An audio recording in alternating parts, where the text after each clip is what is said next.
where we're going to go. And that's the most important thing. What's gone on for Carson in Cincinnati and me is over. I mean, the future's now. The time is now, and that's what I'm worried about. Coach Jackson. Identify yourself, please. Hazik met you in Cron 4 News. If you will, could you just share with us what Mr. Davis may have shared with you about Carson Palmer as a quarterback? One thing I know about Coach, he loved tall, athletic quarterbacks from USC. That's for sure. And one thing he loves, guys that can throw the ball down the field, and this man can. So I think he's been very excited, very happy. The thing I got excited about, because his son's very excited, very happy. So that told me what Coach might have felt too. Mark is very excited about us adding Carson to this football team. Lowell Combs, Santa Rosa Press Democrat. Carson, you've had a reputation for being a long thrower, and they like to play vertical ball here. In the recent past, my impression is you had some arm problems, and you were not throwing the deep ball as much. Has that come back to you? Yes, it has. That's my job to prove that I can do it, and I'll do it. And it came back just by healing, or also by the workouts you were doing?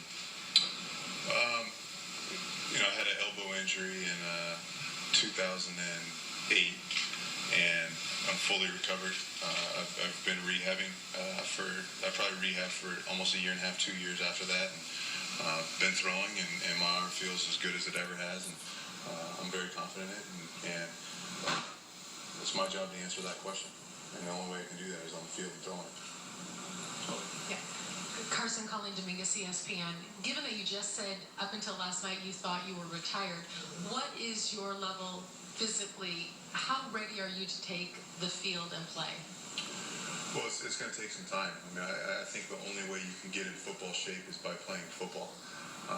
You can run wind sprints and lift weights and do all those things, but calling a play in the huddle when you're tired after you just ran, you get the wind knocked out of you, getting up off the ground and being ready to talk in the huddle, things like that, catching your breath.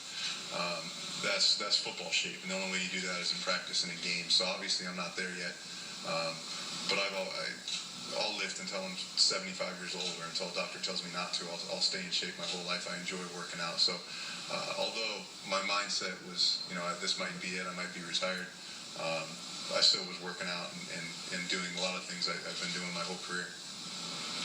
Carson, Jason Jones, Sacramento Bee. What about your situation in Cincinnati made you say, I'll retire rather than go back? It was time to move on.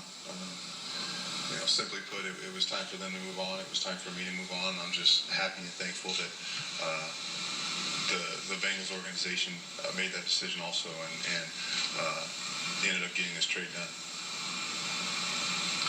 Levi Damien, Thoughts from the Dark Side. Hugh, a question for you. Up to this point, Mike Brown of the Bengals, it seemed like he was set. He wasn't going to trade Carson Palmer, and yet you give him a call, and now Carson's here. How did that happen? Did that have anything to do with your relationship with him? Probably so. I'm sure. I have so much respect for Mike, having worked there with him, been in drafts with him, coached some of his best players, in my opinion, in that organization. And I think he has a respect for this organization and Coach Davis. I think the respect was mutual. And he said so. He said, I like you. And